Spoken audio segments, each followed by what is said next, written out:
नमस्कार, मैं हूं संदीप चौधरी। सबसे बड़ा सवाल में आज मैं बात करने वाला हूं कोरोना की, कोरोना संक्रमण की, देश की अर्थव्यवस्था की। मैं सुशांत सिंह राजपूत खुदकुशी मामले पर चर्चा नहीं करने वाला हूं। कुछ आंकड़े आपको बताता हूं। देश में कोरोना संक्रमण का आंकड़ा, आज सुबह तक का आंकड़ा आपको बता रहा हूं, 20,27,746 हो गया है। पिछले 24 घंटे में 62,170 नए मामले आए। जब तक ये मैं कार्यक्रम खत्म करूंगा, देर शाम तक का आंकड़ा लगभग 21 लाख को छूता हुआ नजर आएगा। 41,585 लोगों की मौत हो चुकी है कोरोना संक्रमण के चलते। सिलसिला यही नहीं थमता है। 7 दिन बीते एक हफ्ते की मैं बात करूं तो देश में 3,97,000 यानी कि 4 लाख नए केसेस आए हैं पिछले 7 दिन में। 21 दिन में 10 लाख नए केसेस। 7 दिन पर अभी मैं बात रोकता हूं। 7 दिन में 3,97,000 यानी कि 4 लाख नए केसेस। अमेरिका में भी 3,76,000 केस। हम अव्वल आ गए हैं, दुनिया में नंबर 1 हो गए हैं नए केसेस के मामले में। हर दिन 2.4% की दर से इजाफा हो रहा है कोरोना संक्रमण में। लेकिन एक चुप्पी है, एक खामोशी है। कोरोना को लेकर हम बात करने को तैयार नहीं है। पूरा देश इस वक्त, और पूरे देश में मैं मीडिया को, खुद को भी इंक्लूड करते हुए कह रहा हूं, मशगूल इस बात में है कि सुशांत सिंह राजपूत की मौत की गुत्थी सुलझ जाए। यह गुत्थी सुलझ जाएगी तो सब कुछ ठीक हो जाएगा। कोरोना पर हम काबू कर पाएंगे, कोरोना पर जंग हम जीत लेंगे। कुछ ऐसा माहौल बन रहा है और यहीं पर बात नहीं रुकती है। कोरोना के जो असरात हैं उस पर भी कोई चर्चा नहीं हो रही है। हमारी विकास दर लगातार गोता लगा रही है। नेगेटिव की बात हो रही है। 5 से 7 से 10 से -13% की विकास दर की भी बात हो रही है, आकलन लगाया जा रहा है। कल आरबीआई ने अपनी मौद्रिक नीति का ऐलान किया, घोषणा की, और लगातार तीसरी बार, दर्शकों, लगातार तीसरी बार विकास दर का कोई आंकड़ा जारी नहीं किया गया।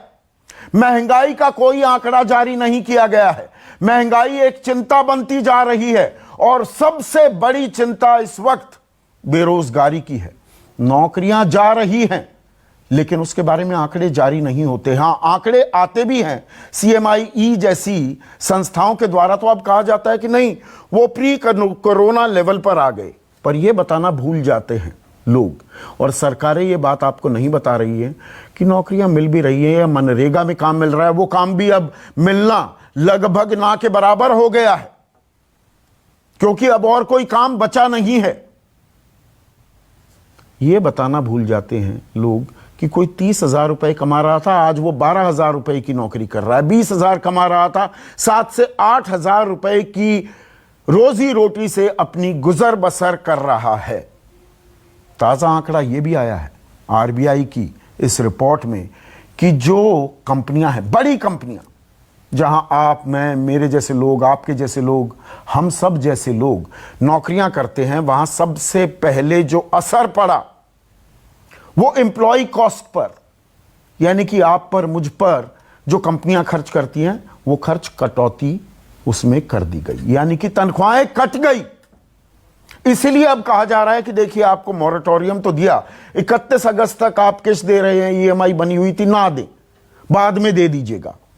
अब कहा जा रहा है कि नहीं, 31 अगस्त को इसे खत्म कर देंगे, उसके बाद आप बैंक से बात कीजिए और बताइए कि भैया मैं कैसे आपकी किस्तें वापस दे सकता हूं। अब आप सोने पर भी कर्ज ले सकते हैं। पहले 75% ले सकते थे, अब 90% ले सकते हैं। यानी कि सप्लाई चेन पूरी तरह से डिस्टर्प्टेड है। नौकरियां नहीं सृजित हो रही है। नई नौकरियां की तो बात आप छोड़ दीजिए, पुरानी नौकरी चली गई तो कम पैसे में आपको काम करना पड़ रहा है। और आगे अभी कोई सुनहरा भविष्य नहीं दिख रहा है। आरबीआई, मेरा आंकड़ा नहीं है, आरबीआई, दर्शकों आपको आसान भाषा में बता रहा हूं, एक कंज्यूमर कॉन्फिडेंस इंडेक्स जारी करता है हर महीने का। मतलब उपभोक्ताओं का, आपका, मेरा, हम सबका कितना भरोसा है देश की अर्थव्यवस्था में, उसके आंकड़े जारी किए जाते हैं। और जुलाई का आंकड़ा क्या है? 53.8% पर आ गया है ये इंडेक्स, 53.8। यानी कि आसान भाषा में 100 में से अब 53 लोग ही कह रहे हैं कि अर्थव्यवस्था ठीक ठाक है या ठीक हो जाएगी। जून में यह आंकड़ा 63 पर था, यह 53 पर आ गया है। बाढ़ अपने आप में एक समस्या है, पूर्वोत्तर भारत, बिहार में, उत्तर प्रदेश के कुछ इलाकों में, लेकिन इन पर हम चर्चा नहीं कर रहे हैं। चर्चा हो रही है सुशांत सिंह राजपूत केस की कि यह सुलझ जाएगा, सब कुछ ठीक हो जाएगा। ऐसे में आज का सबसे बड़ा सवाल, क्या देश को कोरोना की आदत पड़ गई? अब ये तो है, और चीजों पर बात करते हैं ना, कोरोना से तो निपट लेंगे। और कोरोना 20 लाख के पार, क्या सरकारें हैं तैयार? चर्चा में मेरे साथ बीजेपी के राष्ट्रीय प्रवक्ता, देश के सबसे युवा कैबिनेट मंत्री रह चुके हैं शाहनवाज हुसैन, कांग्रेस की राष्ट्रीय प्रवक्ता सुप्रिया श्रीनेट मेरे साथ हैं, अर्थव्यवस्था को भली भांति जानती हैं, मेरी तरह पत्रकार रही हैं, अब राजनेता का चोगा ओढ़ लिया है, युवा चेहरा हैं, प्रवक्ता हैं जेडीयू के, बिहार में इनकी सरकार है, डॉक्टर अजय आलोक मेरे साथ हैं, समाजवादी पार्टी के राष्ट्रीय प्रवक्ता अनुराग भदौरिया हैं, और जाने माने अर्थशास्त्री विजय सरदाना मेरे साथ हैं। तो शाहनवाज हुसैन, देश को कोरोना की आदत पड़ गई, अब 21 लाख आंकड़ा हो जाएगा शाम तक, कोई फर्क नहीं पड़ता, ठीक है, यह भी न्यू नॉर्मल है।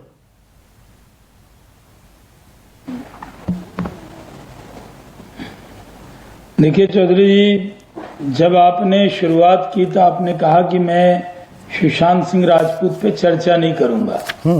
ये सही है कि आपको जो विषय लगे, चर्चा तो आप ही तय करेंगे। कोई पॉलिटिकल पार्टी तो आपको चर्चा का एजेंडा नहीं देती, आप तय करते हैं। लेकिन देश के अंदर जो विषय होते हैं उस विषय पर चर्चा होती है। विषय होते हैं, विषय बनाए जाते हैं शाहनवाज हुसैन, विषय होते हैं या बना दिए जाते हैं? पर सरकार ने ध्यान भटकाने के लिए विषय बना दिए जाते हैं क्या? आप भी बनाते हैं, राजनीतिक दल भी बनाते हैं, मीडिया भी बना देता है? एकदम नहीं। मैं बिहार, देखिए क्या है कि जो भी संवेदनशील व्यक्ति होता है, हर विषय उसके लिए जरूरी होता है। हर आपके लिए नहीं होगा इम्पोर्टेंट, हमारे लिए हर विषय जो आप चर्चा करेंगे वो इम्पोर्टेंट है। लेकिन मैंने सिर्फ एक लाइन है उसमें कहा कि सुशांत सिंह राजपूत पर पूरे बिहार के लोग आंदोलित थे, इसलिए उस पर चर्चा हो रही थी।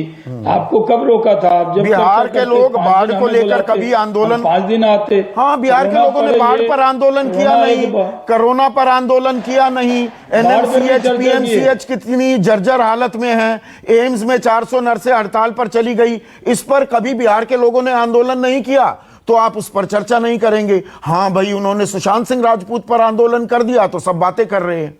बड़ी ठीक बात कह रहे हैं आप।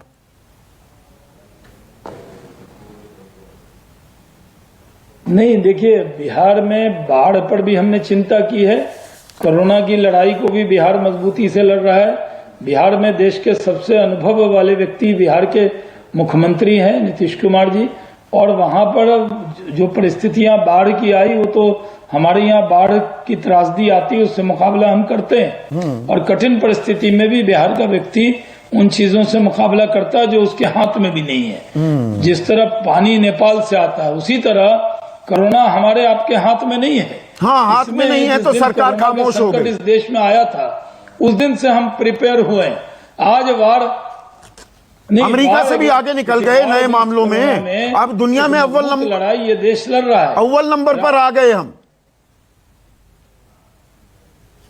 देखिए, आपका ये कहना ठीक है, हमारी आबादी 137 करोड़ की है, और इस कठिन परिस्थिति में हम टेस्ट भी कर रहे हैं, हम पीपी किट भी 137 करोड़ में से शाहनवाज हुसैन 2 करोड़ 27 लाख लोगों के ही टेस्ट हुए हैं अभी तक। दिल्ली में देखा 2 करोड़ 27 लाख लोगों के ही टेस्ट हुए हैं, उसमें आंकड़ा 21 लाख आ गया है। अभी टेस्टिंग मुकम्मल नहीं हुई है, ये भी एक कड़वी हकीकत है। क्या न्यूज नहीं चौधरी जी, क्या चौधरी जी, मैं आपसे कहता हूं, क्या आप ये बता सकते हैं कि कोई टेस्ट कराने जा रहा हो और उसको मना कर दिया गया हो? जिसको टेस्ट की जरूरत लगती है उसको टेस्ट किया जाता है। सरकार पूरी तरह, चाहे वो राज्य की सरकार हो या केंद्र की सरकार हो, तत्पर रहती है। इसमें कोई कसर नहीं है। कसर हम नहीं है। और आप खुदा का शुक्र है कि हमें आपने नहीं करा। तो जिसको जरूरत होती है, सिम्टम्स जिसको लगता है कि इस तरह के वो लगता है कि वो शायद उसको दिख रहा है कि वो कोरोना पीड़ित हो सकता है, टेस्ट कराता तो है। मतलब ये संयोग है शाहनवाज हुसैन, एक मिनट रुकिएगा, आपने टेस्टिंग की बात की ना, दिखा रहे हैं ये संयोग है क्या? एक मिनट शाहनवाज भाई, कोई लड़ाई नहीं लड़ी जा रही है। एक मिनट शाहनवाज भाई, आप जैसे एक मिनट एक आंकड़ा बताता हूं ना जी। क्या ये संयोग है? महाराष्ट्र में सबसे ज्यादा केस है, लगभग 4,80,000। दूसरे नंबर पर तमिलनाडु आता है, लगभग 2,80,000। फिर तीसरे नंबर पर अब आ गया है आंध्र प्रदेश, 2 लाख के करीब आंकड़ा आ गया। चौथे नंबर पर कर्नाटक, वहां 1.5 लाख का आंकड़ा आ गया। वहां पर सबसे ज्यादा टेस्टिंग हो रही है, इसीलिए आंकड़ा भी ऊपर है। ये पूरी हिंदी पट्टी, पूरे उत्तर भारत में टेस्टिंग, दिल्ली के अलावा टेस्टिंग हो रही है क्या? उत्तर प्रदेश बाद में करने लगा, वहां इजाफा हो गया। तो टेस्टिंग भी मुकम्मल नहीं हो रही है। ये जो दक्षिण भारत हॉटस्पॉट के रूप में उभर रहा है, क्योंकि वहां टेस्टिंग ज्यादा हो रही है। गलत तो नहीं कह रहा मैं आंकड़ों की बिना पर सवाल पूछता हूं। नहीं, आपका नहीं, मेरा कहना ये आपका आकलन है या आपके पास कोई रिपोर्ट है? मैं तो आंकड़े बता रहा हूं, पर मिलियन टेस्ट में। आप इजाजत दें तो ये सवाल पूछूं? हाँ, पर मिलियन टेस्ट का बता रहा हूं ना आपको आंकड़ा जी। पर मिलियन की देखिए, जहां पर कोरोना का देखिए, जहां कोरोना जहां लोग कोरोना से पीड़ित होंगे, वो दिखेगा कि उनको शायद कोरोना हो सकता है, वही जांच करा रहे हैं। या आप क्या कह रहे हैं कि पूरे देश में 137 करोड़ लोगों की कोरोना की जांच करा दी जाए तो सरकारें अच्छी हैं? जहां भी जिसको भी शक होता है, शुभा होता है कि उसको कोरोना हो सकता है, वो डॉक्टर को अप्रोच करके जांच अपनी करा सकता है। इसलिए मेरी आपसे गुजारिश है कि भारत वार अगेंस्ट कोरोना में एक मजबूत लड़ाई लड़ा है। तो राहुल गांधी जो सवाल पूछते हैं सरकार से, आबादी के तनासुब में आज भी दुनिया में सबसे कम है। तो राहुल गांधी जो सवाल पूछ रहे हैं सरकार से कि 20 लाख का आंकड़ा पार गायब है मोदी सरकार, नाजायज सवाल है ये?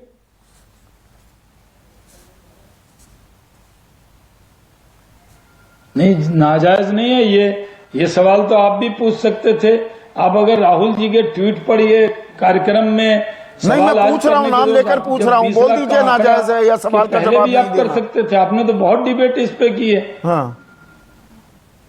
नहीं, देखिए, राहुल गांधी जी का ट्विटर हैंडल है, वो खुद मुख्तार हैं, उनको पूरी इजाजत है, वो जो चाहें लिखें, उनको कौन रोक सकता है? आप तो कह रहे हैं विचारों की आजादी है, आपको बोलने की आजादी है, उनको बोलने की आजादी है, तो लेकिन आपके बोलने पर, आपके विचारों पर यकीन कौन कर रहा है? हाँ। क्रेडिबिलिटी का सवाल है।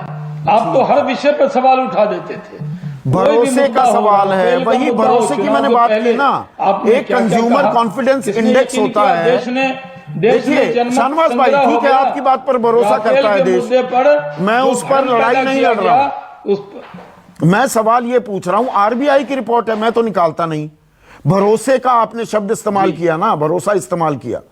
कंज्यूमर कॉन्फिडेंस, उपभोक्ताओं का भरोसा, उनका विश्वास अर्थव्यवस्था पर ऐसा गोता खाया है कि 100 में से 53 लोग अब कह रहे हैं कि अर्थव्यवस्था आ जाएगी पटरी पर। घबराए हुए, भयभीत हैं। इन लोगों को भरोसा देने की जरूरत नहीं सरकार की तरफ से?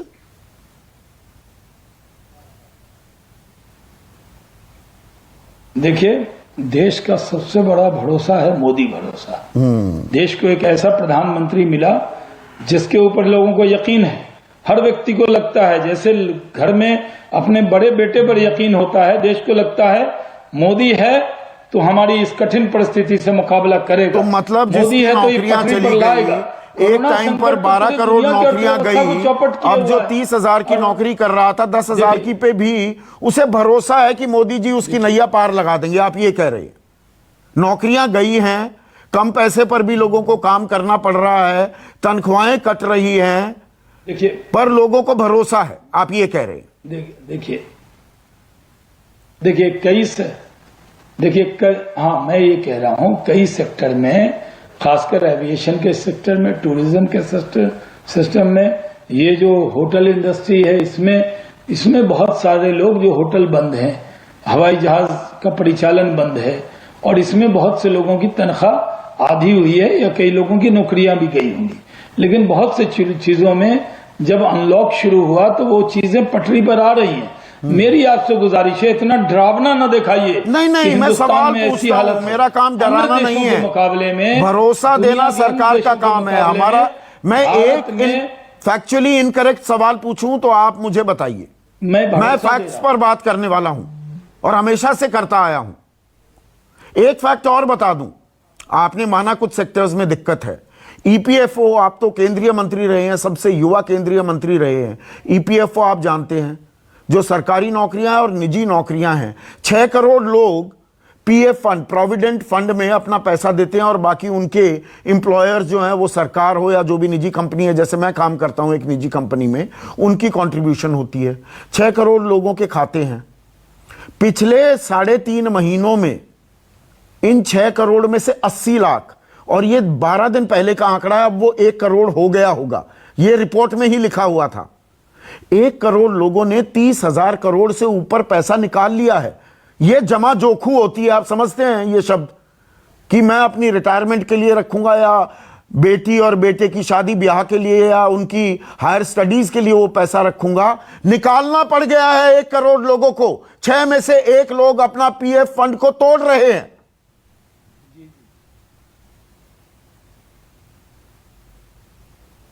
नहीं, ये सही है कि कई जो आपके आंकड़े में उससे इनकार नहीं करता, लेकिन आप जानते हैं कि जब पैसे कोई रखता है तो बेटा बेटी की शादी के लिए, इलाज के लिए, दुख के लिए, अब ये जो कोरोना काल है ये तो हर किसी के लिए संकट है। और इसमें अगर कुछ लोगों ने पैसे निकाले हैं, इसका मतलब नहीं कि अविश्वास हो गया है, मतलब नहीं, जरूरत आन पड़ी, दिक्कत में आ गए, तभी अपनी जमा जोखू तोड़ी। ये विश्वास दिलाना चाहता हूं कि अरे मैंने तो ओपनिंग रिमार्क में ही कहा आपको कि कोरोना काल संकट का काल है, महामारी है, ये एक बहुत बड़ी पेंडेमिक है। इसके अंदर हम अलग सी परिस्थिति में जी रहे हैं और इसमें कई सेक्टर में नौकरियां भी गई हैं और कई सेक्टर में बहुत तनाव भी है। इन सब से मुकाबला करते हुए अन्य दुनिया के अन्य देशों की तुलना में भारत ने इसको बहुत अच्छे से मैनेज किया। मैं एक मैगजीन का मैं नाम नहीं लेता हूं, उसका सर्वे देख रहा था। देश की जनता को आज भी पूरा विश्वास है कि प्रधानमंत्री नरेंद्र मोदी जी जो 24/7 इस काम में लगे हुए हैं कि कैसे अपने लोगों को इस दुख से निकाला जाए, उसमें काम ठीक है, सरकार काम कर रही है। आप ये कह रहे हैं वैश्विक महामारी है, सभी देशों पर इसका असर पड़ा है। एक मिनट, सुप्रिया श्रीनेट स्क्रीन पर। तो सुप्रिया, इतना बवाल क्यों? ये वैश्विक महामारी है, सब देशों में दिक्कत है, हमारे यहां भी दिक्कत आएगी, और हमारी आबादी 137 करोड़ है।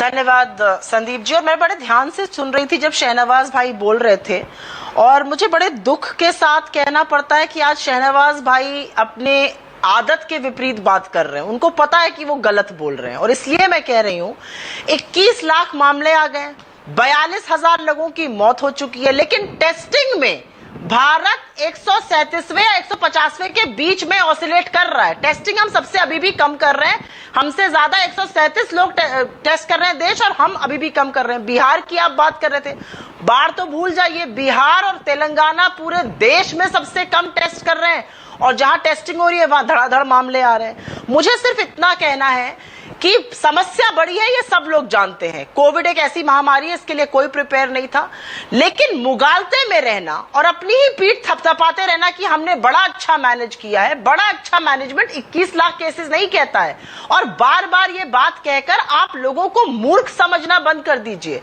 कोविड एक तरफ अपनी समस्या है, और उससे बड़ी समस्या जो उसके साथ चलते हुए अर्थव्यवस्था चौपट हो गई है, जो लोग सड़क पे आ गए, उनकी समस्या है। आज आप गांव में जाइए या शहर में रहिए, आप लोगों से बात करिए, आपको पता चलेगा लोग कितने परेशान हैं। जिसकी नौकरी बची हुई है उसकी तनख्वाह या तो आधी हो गई है या 1/3 हो गई है, नहीं तो अव्वल नौकरियां चली गई हैं। ये तो भला हो मनरेगा का, जो कुछ लोगों को गांव में जाके नौकरियां मिल गई हैं, फूड सिक्योरिटी एक्ट का भला हो कि थोड़ा बहुत अनाज मिल गया, मनरेगा और इसको एक्नॉलेज कर ही इस MNREGA has also hit a wall. दीवार हो गई है, पहले कटाई चल रही थी, बुआई थी, थोड़ा काम था, मनरेगा में मिला, वहां पर भी काम खत्म हो गया है। एब्सोल्युटली।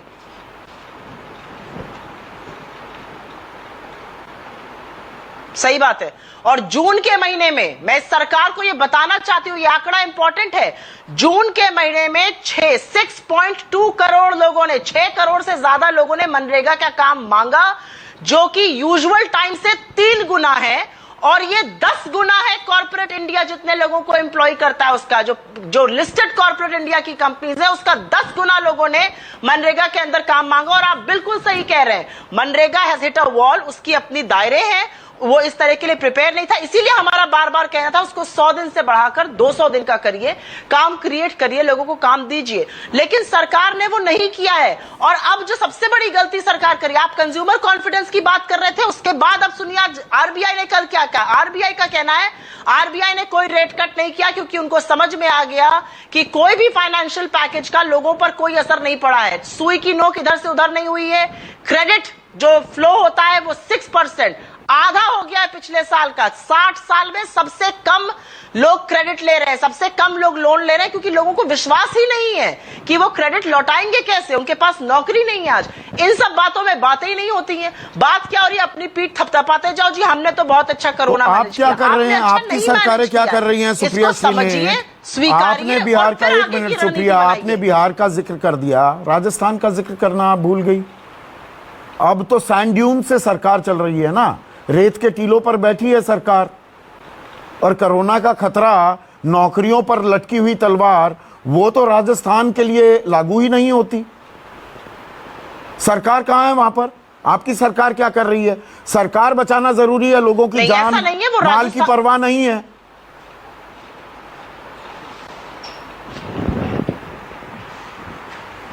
नहीं, ऐसा नहीं है। मैं सिर्फ इतना कहूंगी संदीप जी, बिल्कुल लोगों की जान बचाना जरूरी है। राजस्थान ने बहुत सारे कदम, ये जो इन्होंने संकट पैदा किया भाजपा से, उसके पहले भी उठाए थे, और राजस्थान की performance one of the best रही है कोरोना कंट्रोल करने में। हमारी छत्तीसगढ़ की सरकार ने जिस कैश ट्रांसफर की हम बात करते थे, उन्होंने डायरेक्ट कैश ट्रांसफर किया, क्योंकि आज उपभोग को बढ़ाने की जरूरत है। टेस्टिंग कितनी की है राजस्थान में? कितने दिन से वहां संकट चल रहा है? कोई सरकार है भी राजस्थान में?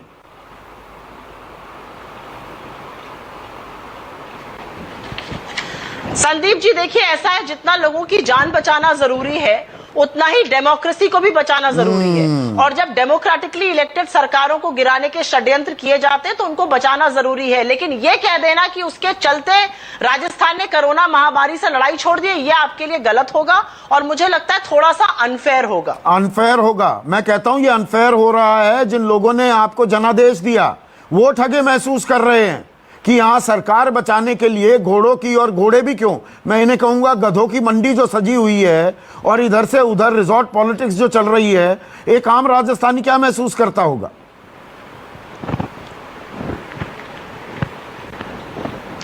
एक आम राजस्थानी को लगता है कि हमने अशोक गहलोत की सरकार को चुना, उनको मुख्यमंत्री बनाया, और आज भाजपा अपने सारे षड्यंत्र करने के बावजूद भी उनकी सरकार को गिराने में नाकाम है। एक आम राजस्थानी को यह लगता होगा, क्योंकि उनकी अस्मिता पे आपने सवाल उठाया है। जब आपको कहीं बहुमत मिलता मैंने नहीं उनकी है, अस्मिता पर नहीं, उनकी आशाओं, अपेक्षाओं, आकांक्षाओं का जिक्र किया है। इनकम टैक्स हो, सीबीआई, ईडीओ, मैंने राजस्थान की जनता पर नहीं, उनकी चुनी हुई सरकार पर सवाल उठाया, और भाजपा ने करने की पूरी कोशिश करी है। ठीक है अजय आलोक, सरकारें तैयार भी हैं क्या, या हम मौका ही ढूंढ रहे हैं कोरोना की चर्चा ही ना हो, कोरोना का कोई जिक्र ही नहीं हो, ये न्यू नॉर्मल है, अरे भैया है महामारी, अब संभालिए अपने आप को। कोरोना पर ये चुप्पी खामोशी क्यों है? नकारात्मक मानसिकता से ग्रसित जब लोग और राजनीतिक दल टिप्पणी करते हैं ना, तो मुझे बहुत आश्चर्य नहीं होता है, क्योंकि ये नकारात्मकता मैं मार्च 23 से देख रहा हूं, जब से लॉकडाउन शुरू हुआ। जरा सोचिए कि अगर मार्च और अप्रैल में लॉकडाउन नहीं किए होते, और अप्रैल में लॉकडाउन नहीं होता, और 1 जून से अनलॉक नहीं किया होता, तुरंत ही अनलॉक कर देते। आज हम 21 लाख पहुंचे हैं। संदीप चौधरी बोल रहे हैं कोरोना से कोई फर्क नहीं पड़ता है। ये 21 लाख पहुंचने में कितने देर लगते संदीप जी? हम मार्च अप्रैल में ही 21 लाख पहुंच जाते। हमारे देश की आबादी का घनत्व क्या है, इसका आइडिया भी है श्रीमान राहुल गांधी जी को? और बिहार की आबादी का घनत्व क्या है? देश की आबादी का 3 गुना ज्यादा। ये आइडिया है राहुल गांधी जी को? आज आप बात कर रहे हैं, अभी बड़ा प्रेम से बोली कि बिहार में क्या हो रहा है, बाढ़ की तो भूल जाइए। तो टेस्टिंग बिहार में कितनी हो रही है? 71,000 रोज की टेस्टिंग हो रही है। आज का आंकड़ा दे रहा हूं, 71,230 टेस्टिंग हुई है। कुल मरीज 71,000 है। 71,000 में से 44,000 मरीज ठीक होके जा चुके हैं। Recovery rate 65%। टेस्टिंग कितनी हो रही है पर मिलियन? टेस्टिंग कितनी हो रही है पर मिलियन? अब एक minute, death rate less than 1%। हमारा संक्रमण का दायरा, कल 60,000 टेस्ट हुए थे, हमारे कुल संक्रमित आए 34। कितने दिनों से 60,000 हो रहे हैं अजय आलोक? एक मिनट, मैं बोल दूं संदीप आपको से बात। हाँ, मैं बिल्कुल पूरा मौका आपके पास है, अभी तो फील्ड इज योर्स। के बाद आज हमने 10,000 कैपेसिटी और बढ़ाई, 71,000 टेस्ट किए, आज संक्रमित आए 3600 कुछ। तो हमारा संक्रमण का दायरा जो है वो भी रेट ऑफ इन्फेक्शन जो पिछले 10 दिनों में 11% 12% तक पहुंच गया था, उसको हम कम करने में सफल हो रहे हैं। आइडिया क्या है? जितनी ज्यादा टेस्टिंग हम करेंगे, नो डाउट शुरू में हमारी टेस्टिंग बहुत पुअर थी, बहुत वीक थी, क्योंकि रिसोर्सेज नहीं थे, हम अरेंज नहीं कर पा रहे थे एंटीजन टेस्टिंग के। साउथ कोरिया से जब हमने मंगवाना शुरू किया डायरेक्टली, हमारी सप्लाई लाइन शुरू हो गई, हमारी टेस्टिंग बढ़ गई। केंद्र जितना मदद कर सकता था केंद्र ने किया, दिल खोल के किया, इसमें कोई शक नहीं। लेकिन अगर नकारात्मकता से अगर हम लड़ते हुए जूझते रहे, खाली क्रिटिसाइज करें कि हम कोरोना भूल गए, तो क्या हम छोड़ दें? नहीं तो भूल तो गए हैं ना। आज की तारीख में मुझे बताइए, पिछले 10 दिन से अजय आलोक, पिछले 10 दिन से बिहार में मतलब आपके डीजीपी, मैं नाम लेकर सवाल पूछ रहा हूं, गुप्तेश्वर पांडे के पास इतना वक्त है। बिहार में लगता है राम राज्य आ गया। बिहार में दरअसल राम राज्य आ गया है, क्योंकि डीजीपी के पास इतनी फुर्सत है कि वो 3 दिन तक लगातार शाम पूरा हर प्राइम टाइम पर छाए हुए हैं। अकेले 1-to-1 इंटरव्यू भी दे रहे हैं और 6-6 लोगों के साथ बैठकर भी इंटरव्यू दे रहे हैं। असल में लगता है मुझे तो बिहार में राम राज्य आ गया कि डीजीपी के पास इतना टाइम है कि 3-4 घंटे वो लगातार स्टूडियोज को, न्यूज चैनल्स को इंटरव्यू दे सकते हैं। अगर स्वास्थ्य सचिव या स्वास्थ्य मंत्री सुशांत सिंह राजपूत के मामले पे ये बात बोल रहे होते, अगर कोई डॉक्टर ये बात बोल रहा होता, न्यूज चैनल को इंटरव्यू दे रहा होता, तब आप ये बात बोलते, तो आप कहीं से जस्टिफाइड थे। नहीं, मैं सवाल ऐसे ही नहीं पूछता। सरकार की, बिहार सरकार की मंशा है पूरा नैरेटिव सुशांत सिंह राजपूत पर आ जाए और चीजों पर सवाल ही ना पूछा जाए। हर लोग अपना काम कर रहे हैं। हाँ। हर लोग अपना काम कर रहे हैं। मैं राजनीति में हूँ, आज शाम में आपके साथ राजनीति कर रहा हूँ, फोन पे भी राजनीति कर रहा हूँ, अपने पॉलिटिकल दोस्तों से बात करता हूँ। हाँ। डॉक्टर हूँ तो जाके, तो मतलब नैरेटिव सेट नहीं कर रहे। पूरे बिहार में सुशांत सिंह राजपूत बिहार का लड़का था, कैसे मौत हो गई, पूरा नैरेटिव बदल दिया। कोरोना बाढ़ की बात ही ना हो। सुशांत राजपूत की मौत नहीं हुई है क्या? हाँ। उसका मर्डर नहीं हुआ क्या? बिहार पुलिस 42,000 लोग कोरोना के चलते नहीं मारे गए क्या? 21 लाख लोग संक्रमित नहीं हुए क्या? बिहार में लोग, बिहार में बाढ़ से बेहाल नहीं है लोग। संदीप जी बात सुनिए ना। हाँ। बाढ़ से बेहाल है, हमारे रोज दिन हम लोग उनके राहत पहुंचा रहे हैं। 3-3 मोर्चों पर लड़ाई कर रहे हैं एक साथ, कोरोना से भी, बाढ़ से भी, इकोनॉमी से भी, हर चीज से लड़ाई कर रहे हैं। लेकिन सवाल है कि सुशांत सिंह राजपूत को आप इग्नोर कैसे करें? क्या वो बिहार का नहीं था? उसके पेरेंट्स बिहार के नहीं थे? 74 साल के बाप को हम इग्नोर करते हैं, जो 4 बहनों में अकेला भाई था, सबसे छोटा था, उसके आंसू को हम इग्नोर करते हैं? कैसे इग्नोर करेंगे? मैं चुनाव का मौसम है, कैसे इग्नोर करोगे? राजनीति करनी है ना भाई। आप शौक से कर दीजिए, मैं नहीं करूंगा, मैं नहीं करूंगा, ना ही किसी को करने दूंगा। हाँ। मुंबई पुलिस हमारे आईपीएस को क्वारंटाइन के नाम पे हाउस अरेस्ट कर लेती है, आप इग्नोर कर सकते हैं, मैं नहीं करूंगा। साफ साफ पता चल रहा है कि महाराष्ट्र की पूरी सरकार इसमें इन्वॉल्व है उसको बचाने के लिए। आप इग्नोर कर दीजिए संदीप चौधरी, मैं नहीं करूंगा। हाँ, नहीं करेंगे, चुनाव है ना, राजनीति करनी है। देश नहीं करेगा। कोरोना एक वास्तविकता है जो हमारे साथ रहेगी, उससे लड़ना है। लड़ने के सिर्फ 3 हथियार हैं, सतर्कता, सजगता, जागरूकता। उसके अलावा कोई हथियार नहीं है। जो बीमार पड़ रहा है, जिसकी हालत हॉस्पिटल जाने की है, हॉस्पिटल में इलाज हो रहा है। आपने बताया एनएमसीएच की जर्जर हालत, अभी जाके जरा देखिए एनएमसीएच, एक रिपोर्ट नहीं आती है, उसको आप जर्जर बना देते हैं। 4 महीने से हम इलाज कर रहे हैं। क्या गलती इंसान से नहीं होती? 400 नर्सों ने बता दिया जर्जर जर्जर नहीं है, जर्जर बिल्डिंग में एनएमसीएच नहीं है क्या अजय आलोक? हम तो अपना काम कर रहे हैं, मजबूती से कर रहे हैं, और हमारे लिए हर काम इंपॉर्टेंट है, चाहे वो कोरोना से लड़ना हो, बाढ़ पीड़ितों को मदद पहुंचाना हो, और या सुशांत सिंह राजपूत का केस हो। तीनों हमारे लिए प्रायोरिटी लिस्टिंग में है और हम करेंगे। तो यही मैं प्राथमिकताओं का ही तो सवाल पूछ रहा हूं। 1 मिनट, अनुराग भदौरिया, यही देखिए, और मैं इस बात का सम्मान करता हूं अजय आलोक का, उन्होंने बिना लार लपेट बिल्कुल सीधा ये माना, पर मेरा सवाल यही है, प्राथमिकताएं क्या हैं इस वक्त? प्राथमिकता कोरोना होना चाहिए या और मुद्दे? हो सकता है कि आप आलोक जी का सम्मान करते हो सकता है आप शहनवाज भाई का सम्मान करते हो, लेकिन मैं नहीं करता। इसलिए नहीं कि कोई मेरा व्यक्तिगत उनसे दुश्मनी है, बात राष्ट्र की हो रही है। जहां 42,000 लोग, 41,000 समथिंग मौत के मुंह में चले जाए कोरोना काल से, माने 41,000 लोग कुछ होते ही नहीं है, उनके बारे में कोई चर्चा नहीं होगी, और हम 21 लाख कोरोना के केसेस हमारे यहाँ हो जाए, कोई बात नहीं, चेहरे पे सिकन नहीं, सरकार के चेहरे पे सिकन नहीं। आपने एक बार मुझे बता दीजिए, कैबिनेट मंत्री उत्तर प्रदेश सरकार है, उत्तर प्रदेश सरकार के कोई मंत्री या प्रधानमंत्री या किसी प्रदेश के मुख्यमंत्री चिंता व्यक्त करते हो सुबह से लेकर शाम तक, जितना चिंता दूसरों पे व्यक्त कर रहे हैं, जैसा बता रहे थे, जितनी चिंता दूसरों पे व्यक्त कर रहे हो लगातार, भाई मौत तो मौत होती है, चाहे एक व्यक्ति की मौत हो या 41,000 लोगों की मौत हो जाए देश के अंदर, 41,000, ये आंकड़े कम नहीं होते।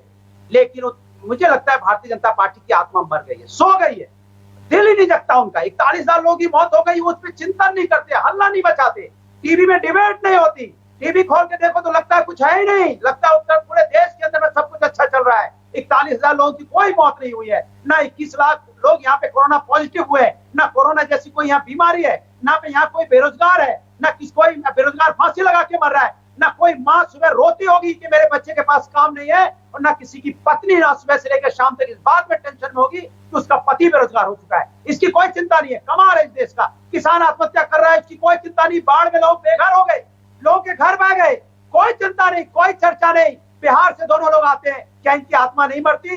क्या इनके अंदर में नींद कैसे रात को आ जाती है? इतने चौड़े होकर आप बात करते हो। मैं कहता हूँ भाई, सुशांत सिंह राजपूत के बारे में इंक्वायरी होनी चाहिए। क्या बाढ़ में जो लोग मारे गए उनके बारे में नहीं कह सकते सरोज भाई? क्या आलोक जी जो बाढ़ में लोग मरे उनके बारे में नहीं कह सकते? टंके की चोट पे हल्ला नहीं बचा सकते टीवी में आके कि प्रधानमंत्री जी और मुख्यमंत्री जी क्या कर रहे हैं आप, कि बाढ़ में लोग बह गए? तो यही तो देते हो आप राजनेता हमें। अनुराग भदौरिया, बड़ा अच्छा लग रहा है, अभी आप बड़े संवेदनशील दिख रहे हैं। यही प्रॉब्लम है हमारी राजनीति की ना, तय आप करते हैं। यही शुरुआत में जो मैं शाहनवाज हुसैन से बात कर रहा था कि शाहनवाज हुसैन ने कहा लोग जो मुद्दे चाहते हैं, अरे लोग नहीं चाहते, आप मुद्दे बनाते हैं, हम भी उसमें भागीदारी है। मैं अपनी पूरी जिम्मेदारी मान रहा हूं मीडिया की, हम भी साथ साथ कदम ताल करते हैं, मुद्दे बन जाते हैं, कहीं मुद्दे गायब हो जाते हैं। चर्चा नहीं है। सोचिए आप, मुद्दे गायब हो गए। आप सोचिए, कमाल की बात है, हजारों लोग मर जाए, हजारों लोग बेघर हो जाए, हजारों लोग यहाँ पे ना जाने कितने लोग सुसाइड करें, ना जाने कितने लोगों के घर में खाना नहीं बन रहा है, लोग परेशान है, कितने लोग बेरोजगार हो गए। अब आप तो आपके पास डाटा भी नहीं है।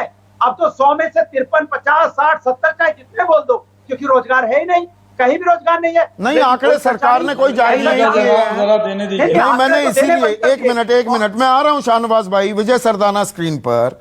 विजय सरदाना, देखिए बेरोजगारी की जो बात है ना, सरकार तो आंकड़े जारी नहीं करती, और हमने बहुत शोज किए कोरोना काल की शुरुआत से ही, जब आंकड़े आने लगे कि बेरोजगारी की दर जो 6.1% थी, 45 साल के सबसे उछले स्तर पर पहुंच गई थी, वो फिर 27% तक भी पहुंची। बाद में आंकड़े आई, ये CMI के आंकड़े थे कि 10-11 पर आ गई, अब ताजा आंकड़ा ये है 7.19 पर आ गई। पर इसमें एक पूरी कहानी नहीं बताई गई है। कहानी ये है कि मुझे वापस नौकरी मिल गई, पर मैं 30,000, और मैं बाकायदा डॉक्यूमेंटेड एविडेंसेस को यहां पर कोट कर रहा हूं कि कोई 30,000 की नौकरी कर रहा था, ऑटोमोबाइल इंजीनियर था, अब अपने गांव में 12,000 रुपए की दिहाड़ी मिल रही है। कोई 20,000 रुपए कमा रहा था, वो 8,000 में काम चला रहा है। यह भी हकीकत है जिसके बारे में बिल्कुल चर्चा बंद हो गई है। नए रोजगार सृजित करने की तो बात ही भूल जाइए। संदीप जी, बहुत सही बात आपने कही है।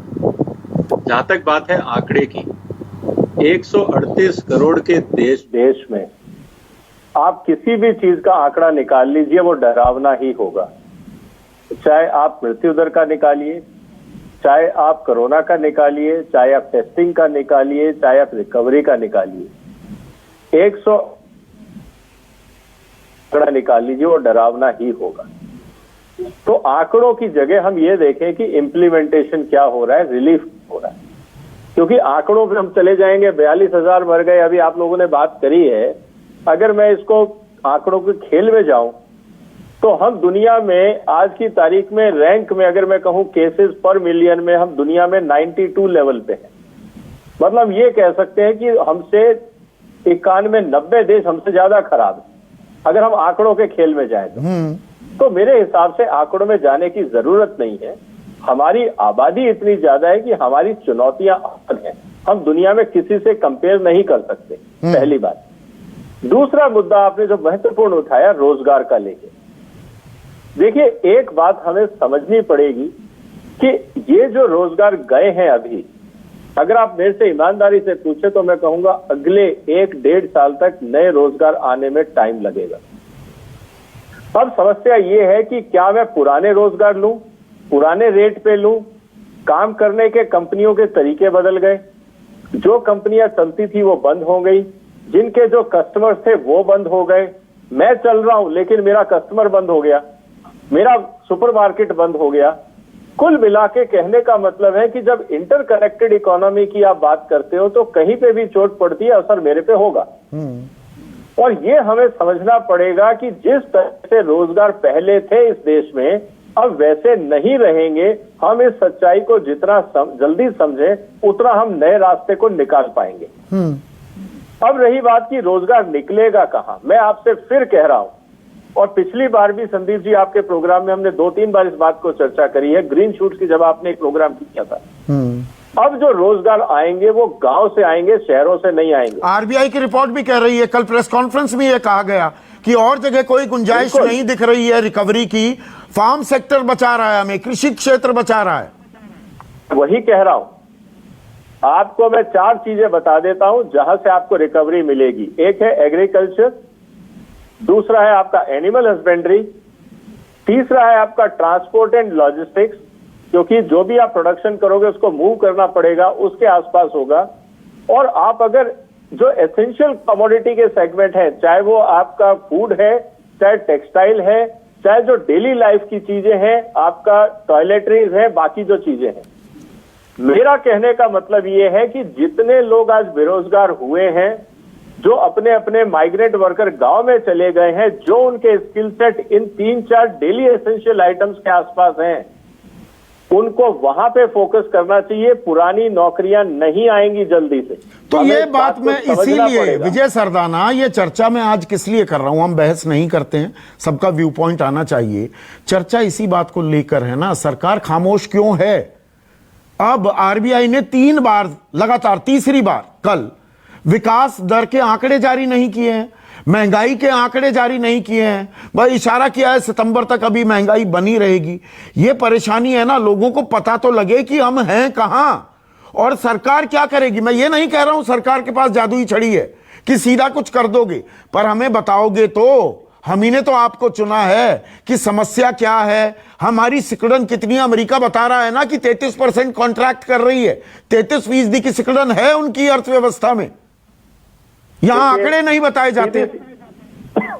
मैं आपको सीधी सी बात बताता हूं, जितना अर्बन सेंट्रिक इकोनॉमी थी, आपके रेस्टोरेंट, होटल्स, आपके फिल्म सिनेमाज जितने थे, अगर आप इनको, मैं आपको आज कह रहा हूं 20% आपकी इकोनॉमी कॉन्ट्रैक्ट होगी, इसको रिकवर होने में 2 साल लगेगा। आप इस देश का कंजम्पशन पैटर्न दीजिए, सारा आंकड़ा है कि इस देश का कंज्यूमर कहां और कितना पैसा लगाता है। जहां आज दुकानें बंद हैं, सिस्टम बंद है, कस्टमर पैसा नहीं लगा रहा है, निश्चित रूप से वो श्रिंकिंग में है। तो निश्चित रूप से आप ये मान के चलिए कि जो इकोनॉमी आपकी पहले थी, आप अगले 3 से 6 महीने में 80% तो यही बात तो सरकार को समझानी है ना शाहनवाज हुसैन, यही बात तो समझा दीजिए ना। आप मई के महीने में, आज से लगभग 2.5 महीने पहले, 2.25-3 महीने पहले, 1 हफ्ता रह गया है 3 महीने पूरे होने में, आप 20,97,000 करोड़ का पैकेज लेकर आए, तरलता दी आपने, पैसा सीधा नहीं दिया पर तरलता आपने प्रोवाइड की। पर अभी अर्थव्यवस्था गोता ही खा रही है, तो सरकार को इसके बारे में बोलना तो पड़ेगा ना, बोलना चाहिए ना।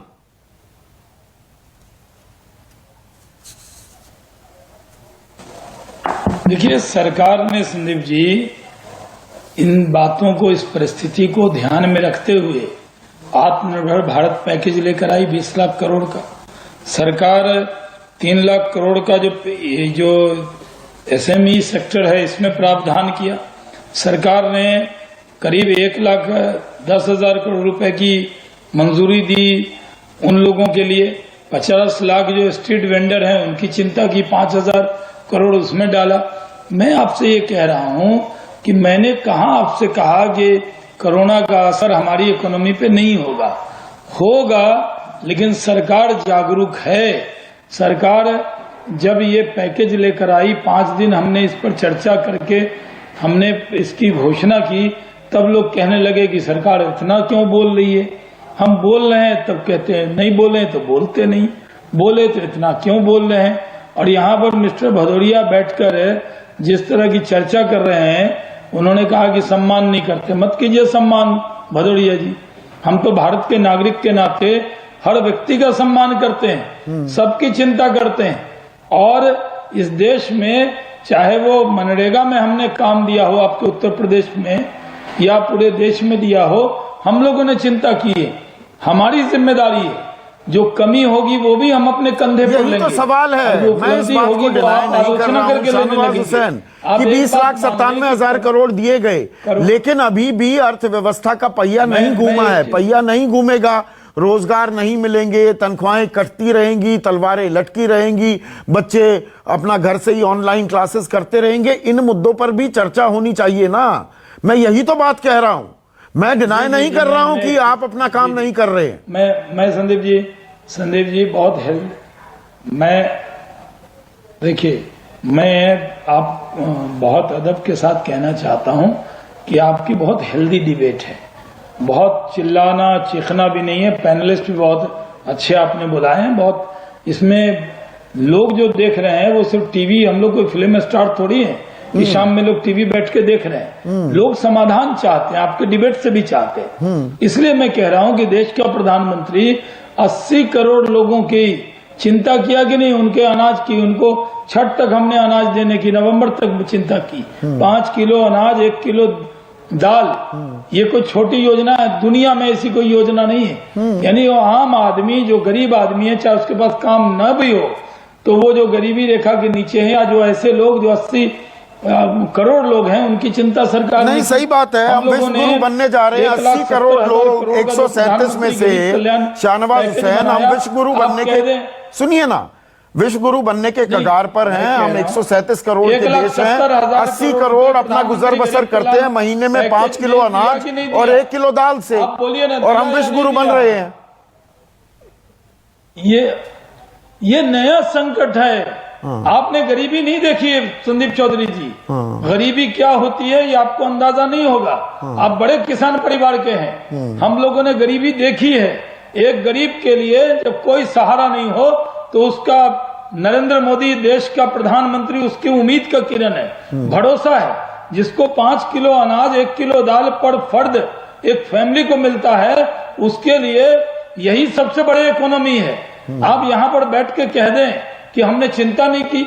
अगर रोजगार, मैंने कहा कि कई सेक्टर में रोजगार गए हैं और कई सेक्टर में देखिए, फार्मास्यूटिकल में रोजगार की कमी नहीं हुई है, और कई सेक्टर हैं जिसमें जो खाद्य का काम करते हैं उनके रोजगार के, हाँ, एफएमसीजी सेक्टर में नहीं हुई।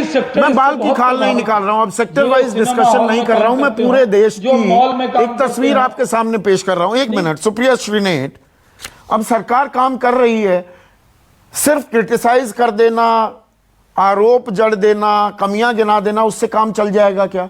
समस्या तो कोरोना की सबकी है, नौकरियों पर खतरा है तो सबको है, सबके परिवारों में दिक्कत है, सबकी आमदनी कम होती जा रही है, खर्च जस के तस हैं, अपनी जमा जोखू से भी पैसे निकालने पड़ रहे हैं, समस्या सबकी है।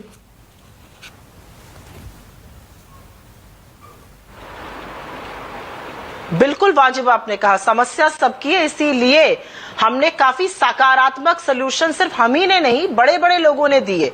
नकारात्मकता की बात करी गई है, हमने तो सकारात्मक सलूशन दिए थे। हम, राहुल जी ने तो 11 फरवरी को कह दिया था एक सुनामी आने वाली, तब उनको इग्नोर किया गया था, सरकार गिना दी, तब 25 मार्च को ही लगाया गया लॉकडाउन। वो सारी बातें अब छोड़िए, वो पुरानी हो चुकी। आज की नई बात क्या है? बार बार कहा जा रहा है कि लोगों के हाथ में पैसा डालिए, कंजम्पशन को बढ़ाइए, उपभोग को बढ़ाइए। 20 लाख करोड़ का पैकेज एक लोन मेला था, और इसीलिए आरबीआई ने रेट नहीं काटा, क्योंकि क्रेडिट, कोई लोन लेने को तैयार नहीं है। 12% पिछले साल था क्रेडिट ग्रोथ, इस समय 6% है। 3 लाख करोड़ आपने एमएसएमई, छोटे लघु मध्यम उद्योगों के लिए रखा, जिसमें से सिर्फ 68,000 करोड़ ही सैंक्शन हुआ। क्यों? क्योंकि और डिसबर्सल कितना हुआ है? सिर्फ सैंक्शन से भी काम नहीं चलता, आप मुझसे बेहतर जानती हैं। आशंका है कि आगे जाके क्या होगा। जी हाँ, तो वही मैं कह रही हूं, सैंक्शन ही इतना कम हुआ है। हाँ। इसका मतलब कि लोग लोन लेने को तैयार, लोन मेला से काम नहीं चलेगा। हेडलाइन 20 लाख करोड़ से काम नहीं चलेगा। लोगों के हाथ में पैसा डालिए। और शहनवाज भाई, आपसे तो मैं आज पूरी विनम्रता से एक बात जरूर कहूंगी, आपने तो चलिए कभी नहीं कहा, इनफैक्ट आपने तो कहा मनरेगा की तारीफ करी अभी।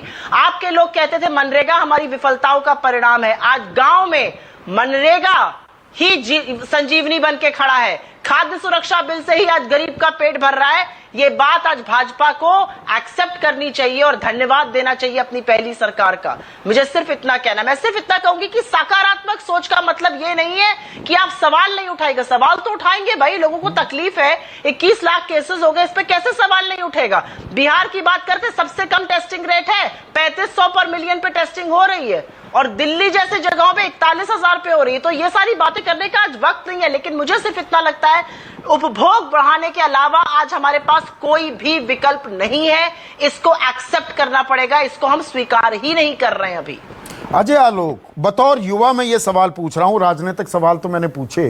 देखिए, हम डेमोग्राफिक डिविडेंड की बात करते थे और ये सरकार की लाई हुई महामारी नहीं है, पर जो मैं सवाल पूछ रहा हूं, देखिए, हम आप लोगों को चुनते किस लिए? आप हमारे प्रतिनिधि हैं, क्योंकि भरोसा होता है, तो इसीलिए सवाल भी पूछे जाएंगे। आज जो ये संकट काल है, युवाओं के लिए तो ये सबसे बड़ा संकट है। नौकरी पेशा लोगों के लिए बहुत बड़ा संकट है, मतलब इसकी गूंज हर घर में है। तो सरकार को इस बारे में देश को भरोसे में लेना चाहिए ना, कि नहीं? बिल्कुल, और सरकार ले भी रही। ये आत्मनिर्भर भारत, ये जो भी आप लोन मेला कह रहे हैं वो, लेकिन सच्चाई सुन लीजिए संदीप जी। सच्चाई यही है कि आज की तारीख में कोई भी युवा या कोई भी उद्यमी लोन लेने से परहेज कर रहा है, इसमें कोई शक नहीं है। द रीजन बीइंग कि बिजनेस नहीं है। बिजनेस क्यों नहीं है? क्योंकि सरकार साथ के साथ ये भी संदेश दे रही है कि सामाजिक दूरी बना के रखें। सामाजिक दूरी में आप मॉल खुलने नहीं दे रहे हैं। जो अर्बन इकोनॉमी की बात कर रहे थे सदानंद साहब, बिल्कुल सही बात कह रहे हैं। आप मॉल खुलने नहीं दे रहे हैं, आप होटल खुलना नहीं चाहते हैं। पब्लिक ट्रांसपोर्ट अभी तक बहुत सारे स्टेट से बंद किए, बिहार में बंद है, बसेस बंद है, ट्रेन, लोकल ट्रेन चल नहीं रही है, मूवमेंट है नहीं, मूवमेंट रेस्ट्रिक्टेड है। जो हमारे हॉस्पिटल में पहले 100 मरीज आते थे, मुश्किल से 20 मरीज आ रहे हैं। तो सच्चाई ये है कि आज की तारीख में लोग नहीं निकलना चाह रहे हैं, लोग सजगता बरत रहे हैं, और ये यकीन मानिए ये ऐसा रहेगा। लोग को तैयार हैं इसके लिए, और ये लोग तैयार इसलिए हुए क्योंकि सरकार ने सबको कॉन्फिडेंस में लिया है। हमारी इकोनॉमी बूस्टअप होगी, लेकिन ये कोरोना का वैक्सीन आने के बाद, जो कि संभवतः नवंबर दिसंबर तक उम्मीद है कि आ जानी चाहिए, जैसा कि अभी तक के संकेतों से लग रहा है। हाँ, उम्मीद की जा रही है, सर्टेनिटी से कुछ नहीं कहा। सामाजिक दूरी रखनी पड़ेगी, और जब तक ये सामाजिक दूरी का कॉन्सेप्ट रहेगा, तो भारत जैसे ओवर पॉपुलेटेड देश में आप एक सामान्य इकोनॉमी की उम्मीद नहीं कर सकते हैं। बिल्कुल सही बात है। तो यही तो अनिश्चितता है ना अनुराग भदौरिया। अनिश्चितता के माहौल में मरहम कौन लगाता है, भरोसा कौन देता है? सरकारें देती है ना, वो केंद्र हो या राज्य सरकारें हो, कि वक्त मुश्किल है, निकल जाएगा, हम हैं आपके साथ। यही तो मैं आपसे बताना चाह रहा था। जब देश में सरकार 2014 में भारतीय जनता पार्टी आई, भारतीय जनता पार्टी ने तो यही तो सपना दिया था ना, अब एक मजबूत सरकार आई है। माने मजबूत मतलब होता है कि वो ऐसी सरकार है किसी भी मुसीबत को निकाल के ले आएगी बाहर। अब इतनी जब भी कोई मुसीबत आती है तो सरकार ढेर हो जाती है, सरकार लुढ़क जाती है, सरकार बोलने लगती है नहीं अब तो पूरे वर्ल्ड वाइड बीमारी है, हम क्या करें, इकोनॉमी पूरे वर्ल्ड में कमजोर हो गई है तो हमारी भी हो गई है। तो आपकी तो रोने की आदत होगी ना, फिर तो आप रो रहे हो इसके मतलब। एक छोटा सा ब्रेक लूंगा। आप चारों मेहमानों का शुक्रिया। अंतिम पड़ाव है, अंतिम सवाल होगा, कंक्लूडिंग कमेंट होगा विजय सरदाना का ब्रेक के बाद। बात कर रहे हैं कोरोना काल की। 21 लाख के करीब आंकड़ा पहुंच गया है, अर्थव्यवस्था चरमरा रही है, लेकिन सरकार खामोश है। विजय सरदाना, आखिरी कमेंट, सरकार को तत्काल क्या करना चाहिए? देखिए संदीप जी, सिचुएशन गंभीर है। 3-4 कदम सरकार को उठाने चाहिए मेरे हिसाब से। सबसे पहले तो जो रूरल इंफ्रास्ट्रक्चर में स्पेंडिंग है उसको काफी हद तक बढ़ाना पड़ेगा, मनरेगा के आगे ले जाना पड़ेगा, रूरल वेयर हाउसिंग पे खर्चा करना पड़ेगा, रूरल जो हमारे लो कॉस्ट हाउसिंग है उन पे खर्चा करना पड़ेगा, रूरल हेल्थ केयर सर्विसेज पे खर्चा करना पड़ेगा। इसके 2-3 फायदे होंगे। एक तो लोगों को मीनिंगफुल रोजगार मिलेगा, और जो कॉटेज इंडस्ट्री है आसपास के गांव की, कोई दरवाजे बनाएगा, कोई खिड़की बनाएगा, कोई पलंग बनाएगा, कोई कुर्सियां बनाएगा, उन सबको काम मिलेगा। तो इकोनॉमी की रफ्तार बढ़ेगी, पहली बात। दूसरी बात, जो आपका लाइव स्टॉक सेक्टर है, पशुधन है इस देश में, उसके ऊपर काफी इन्वेस्टमेंट की जरूरत है, क्योंकि जो एग्रीकल्चर का करीब 80% रॉ मटेरियल जो आदमी नहीं खाता वो पशु खाते हैं। और जब तक किसान को उसका वैल्यू नहीं मिलेगा, किसान की आमदनी नहीं बढ़ेगी, तो जो हम डिमांड क्रिएट करने की बात कर रहे हैं वो नहीं हो पाएगा। तो पशुधन पे काफी हद तक जोर देना पड़ेगा। आपका कहना यह है विजय सरदाना कि कृषि क्षेत्र पर तवज्जो दें। जो ये हमारा देश है ना, 137 करोड़ की बड़ी बात हुई, हम 2 भागों में विभाजित हैं। एक इंडिया जिसमें मैं रहता हूं, शहरी इलाका जो है, और असल भारत, असल देश जो है वो भारत है, वो गांव में रहता है। उस पर तवज्जो तरजीह अब सरकार को देनी होगी कोरोना काल से निकलने के लिए। आज के लिए बस इतना ही। नमस्कार।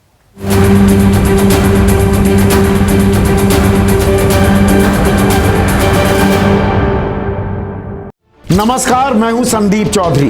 अगर आपको यह वीडियो पसंद आया हो तो इसे लाइक और शेयर जरूर करें, और हां, हमें सब्सक्राइब और फॉलो करना ना भूलें, ताकि आप देश और दुनिया की कोई खबर मिस ना करें। तो जुड़िए हमारे साथ और देखते रहिए News 24।